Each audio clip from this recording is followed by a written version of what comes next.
Welcome to Created by Sports. Reports have suggested that Manchester United manager Erik Ten Hag has done a complete 180 on the situation regarding Cristiano Ronaldo. It seems he is now open to letting the striker leave the club.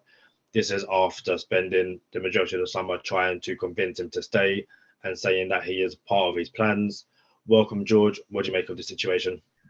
Hi, Kadeem. Yeah, I think it was always going to happen. I think that Ronaldo always had his sights set on leaving Man United. I think that they tried in the last few weeks to make him see the big picture, and I don't feel like he has. I was just looking at this article on the Daily Mail, and it says here, there's been instances of Ronaldo flapping his arms about in training and trying to argue against the high pressing approach implemented by Ten Hag. It seems like Ronaldo is, as usual, trying to be the boss.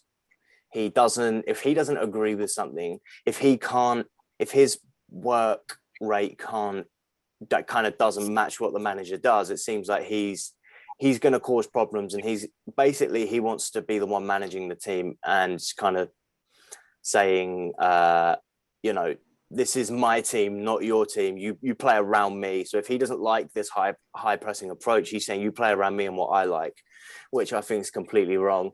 To be honest, I think I was watching the Arsenal All or Nothing this morning, and the whole situation with Aubameyang, it reminds me of this Ronaldo situation, and Arteta ended up having to get rid of him because it puts a bad omen on the entire team. It makes everything look a lot worse. If you have one player out of control, it creates a domino effect with other players, And I think if Ronaldo is the one causing problems behind the scenes because he's not happy with what Ten Hag's doing, it means Bruno Fernandes isn't going to be happy. Dalot's not going to be happy. Both Portuguese, they love the guy.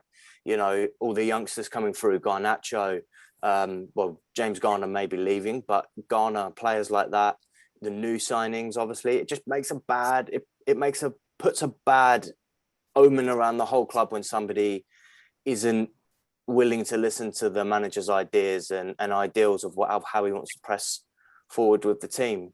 But what do you make of this, Kadeem?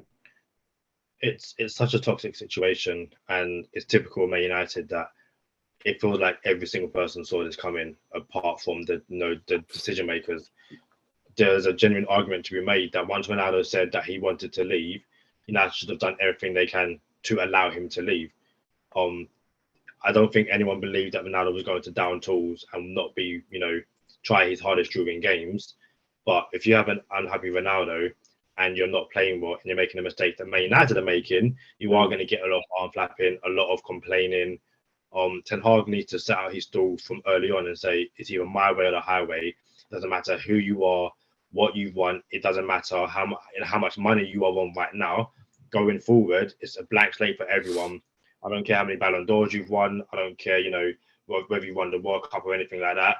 We are all going forward, and this is the plan. If you do not feel that plan fits what you want to do, fair enough. Go and find another team. And that's the interesting thing about Ronaldo. He's spent the entire summer trying to go elsewhere, and every single club he's approached, they've all said thank you, but no thanks. Because once again, most teams in modern day football don't cater to Cristiano Ronaldo's style of football. Mm-hmm. I'm not saying Ronaldo can't press, Ronaldo can't track back, but he probably doesn't want to be doing that for 90 minutes. He's slowed down a lot. Perez, the Real Madrid president, that's who it is, right? Perez? Florentino Perez, yeah. Yeah. He was asked at the airport, wasn't he, about re-signing Ronaldo, and he said, "Ronaldo, he's 38 years old. What that indicates is this player has slowed down too much. Why would we want a player of that age back at our club? Like, why would Man United, who are all about youth, want a player like that, who says, no, I'm not up to the task anymore. So what I'm going to do is I'm going to flap my arms about and I'm going to complain. So then you can all play my way, which is slower and it's just more. I don't know. It's just not the same as how Manchester United play, because we're all about youth, we're all about energy, we're all about pushing the ball forward, I think also you have to, like, so many teams now play, don't get me wrong, they're fullbacks will, put balls in the box and stuff like that. But so many teams play with inverted wingers and forwards who their priority is probably to get shots off as opposed to crossing. And I feel like with Cristiano Ronaldo, you need every single player on that team to be creating chances for him. So if you look at United's current setup with Rashford on the left and Sancho on the right, okay, Sancho might be more of a he's a right-footed winger. He's also someone who wants to cut in and create chances for himself. Rashford definitely wants to do that. When United had Wan-Bissaka right back, Wan-Bissaka isn't the best crosser of the ball.